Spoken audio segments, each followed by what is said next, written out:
Ah, it's you two again. I must say, you look a bit pale. Did you have trouble sleeping last night?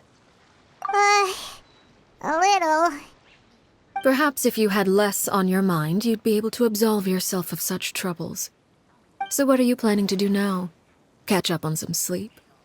Or should I give you some time to rack your brain for a topic to discuss before I ask any questions? Although I must profess to being curious. Without child here, how do you plan on distracting me? Us? Distract you? A good one. But no, we were just here for a chat. Looks like you could have used some extra time to think. No matter. If you don't have any other plans, why don't you accompany me somewhere? Don't worry. I'll be sure to steer clear of any scheming children. The ocean breeze is sure nice today. Children always think they can hide things from the grown-ups. But nothing gets past me. Least of all a little scheming. I think I'll let them have at it for a little longer. I can be very patient. Well, I'll leave you to think things over. If you're so inclined, meet me outside the Palais Mermonia. Good things come to children who do as they're told. So I do hope you decide to tag along. If only for your friends' sakes. What should we do? She clearly knows about everything we've been doing, and Paimon doesn't think it'd be a stretch to say she was threatening us just now.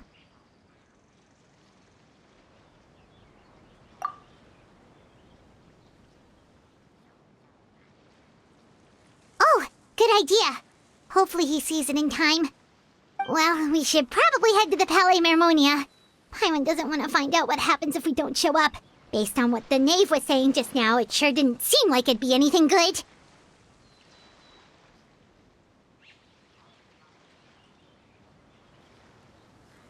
Okay, then we probably shouldn't keep her waiting. It seems like Lynn and the others are on thin ice, so let's do our best to not get them in any more trouble.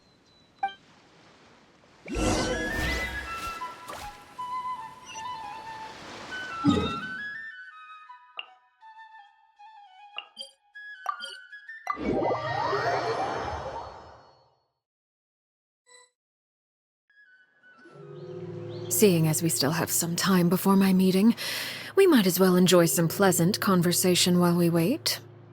I'm glad to see you get along with my children. Being surrounded by good companions is necessary for a child's development. You're not planning on doing anything to them, are you? I assume you're referring to Linny, Lynette, and Fremine.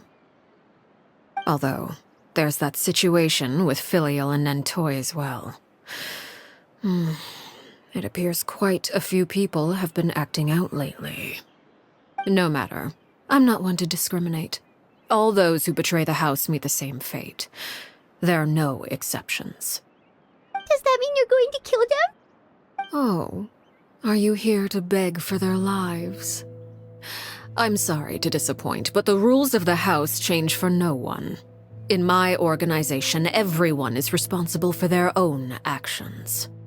But don't you care about them at all? They really respect you. They even call you father. You must feel something for them.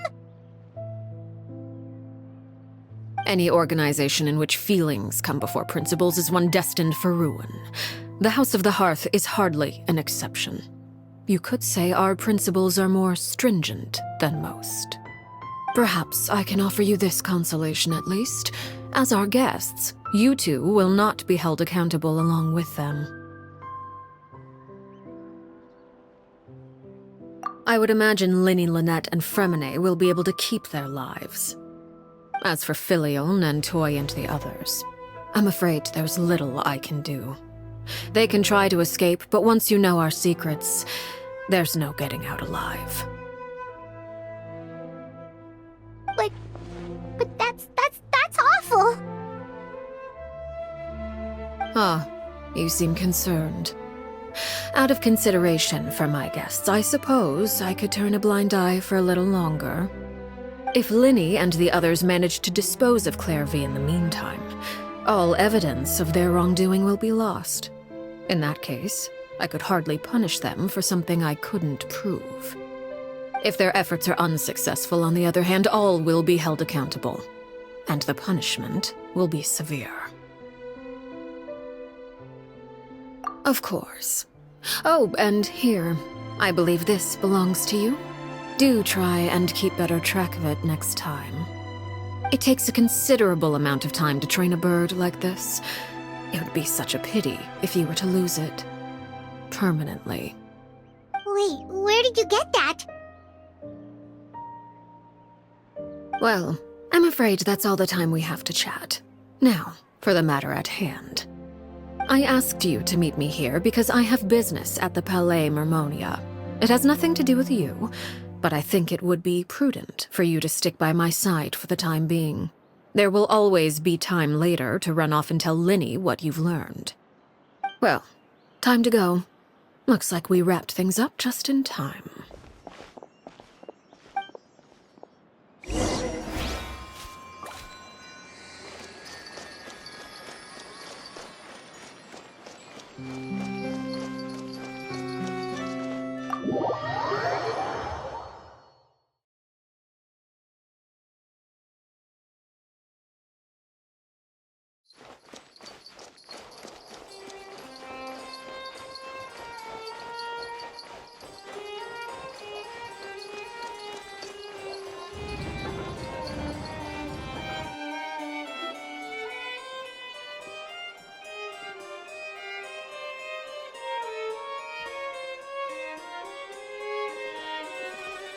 It's been a while, Monsieur Neuvillette.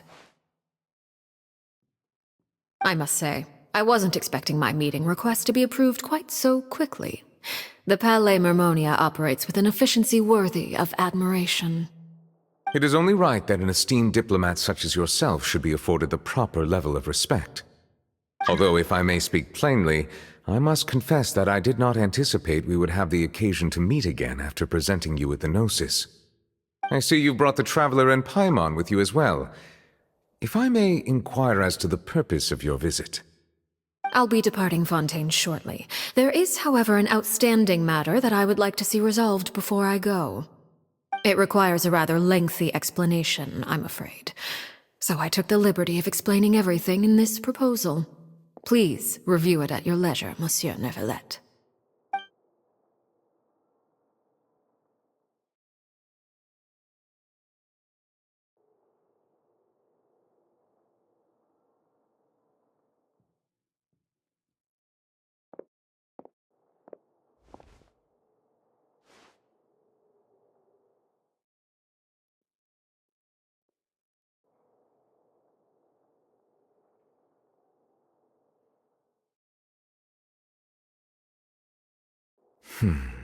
I understand your request.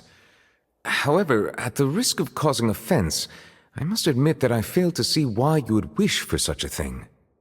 I heard you have a certain fondness for water tasting, Monsieur Neuvillette, so allow me to use water as an analogy. A family is like a large body of water with countless rivers flowing in and out. As someone who watches over this system, I would hope that each river that flows from the source will eventually reach the ocean. Of course, objectively speaking, I know this is impossible. Most of the rivers will dry up along the way, disappearing into the ground and leaving nothing but a barren riverbed behind. Not all rivers are destined to reach the ocean, but I would not see their existence rendered meaningless. I believe the water that flows within them is simply meant for a different destination, like a field in need of irrigation. Or perhaps the glass of a certain water-tasting enthusiast. Did you get any of that, Traveler? Your words paint an optimistic picture indeed. Allow me to remind you, however, few among us are willing to sip from a glass filled with tainted water. It may have been tainted at one point in time, but not to worry. I'll make sure it's strained of all impurities and returned to its cleanest form.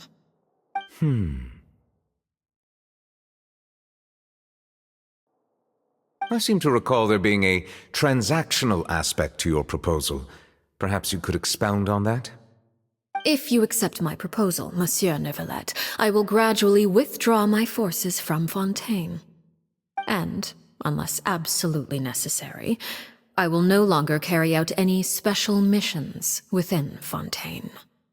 I presume I can take your words to mean that, in the future, cases similar to the Tartuffe assassination will cease to cross my desk? Tartuffe? Ah, that thief who embezzled funds from all those charities, you mean? My deepest condolences to his family, but without any evidence, I cannot imagine how the House of the Hearth might have been involved in his passing. Of course, if you accept my proposal, Monsieur Neuvillette, I'm sure certain measures could be taken to reduce the frequency of such troubles. You choose your words carefully indeed. In that case, I am inclined to accept your proposal. My thanks for your generosity, Monsieur Neuvillette. Well, with that settled, we should be going now. I took the liberty of bringing along 2 bottles of spring water from Snezhnaya for you to enjoy. I do hope I get the chance to hear your impressions. Perhaps at our next meeting, yes? Indeed. I trust you would not overlook your commitment in the meantime. All right, Traveler Paimon. Time to go.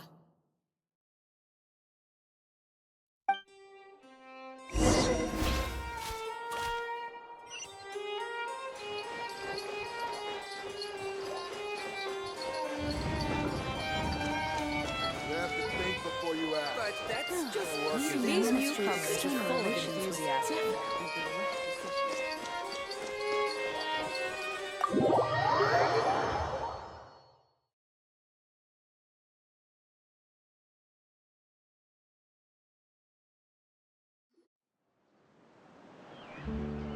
So, what exactly were you talking about back there? Paimon only heard you mention some rivers, a large body of water, and then some kind of irrigation scheme. You really want to know? I would imagine there might be more pressing concerns at the moment. Winnie, Paimon really hopes everything's going okay.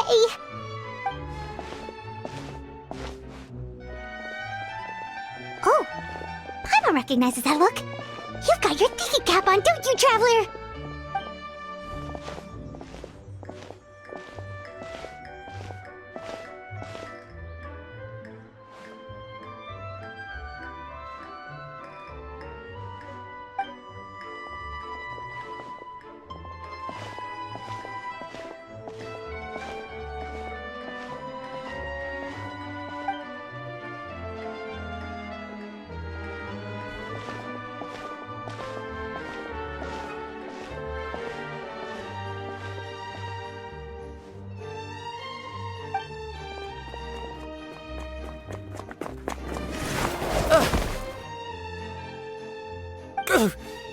Oh, shoot. Are you alright? Oh, jeez. I'm so sorry. I was so focused on selling these papers, I wasn't looking where I was going. Well, let me make it up to you at least. Here, take this paper. On the house.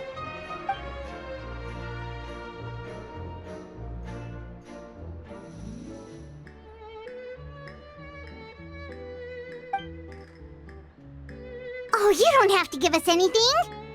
Please, I want to. It's not like I'm short on supply. All the extras will be useless come tomorrow anyway. It's my fault, really. I was just trying to bring home some extra mora for the family, but I bit off more than I can chew.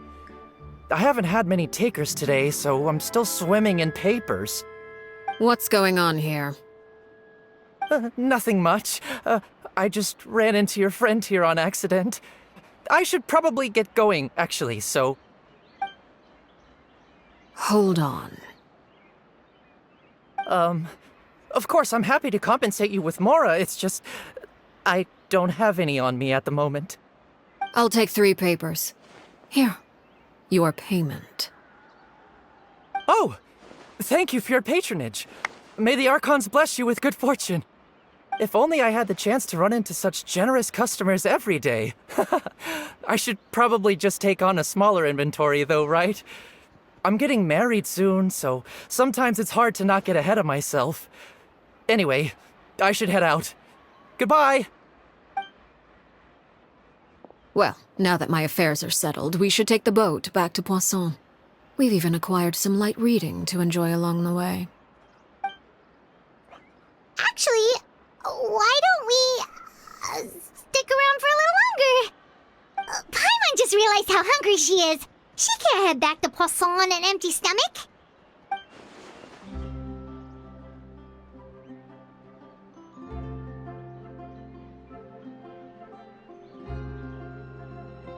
It appears you two are under the impression that delaying our return will somehow alter the situation in your favor. I'm sorry to ruin your fantasy, but your efforts are meaningless. That being said, I could be persuaded to give Linny some extra time. I just have one condition. If you agree to my request, I'll even answer some of your questions. You're quite curious about Clairvy, are you not? And my relationship to her. Wait, why are you being so generous all of a sudden? You're not gonna ask us to do something bad, are you? You overestimate yourself. You don't have the talent for bad things. Then what can you possibly... The most important consideration in a negotiation is that both sides receive something they want. Demands and threats only get you so far. Wonderful. Here it is. When the time comes, make the choice that you deem most appropriate in the situation, and lend your help to the House of the Hearth. Okay, sounds normal enough. But what do you mean, when the time comes? When is that supposed to be? That is for you to decide. Then we have a deal. Follow me.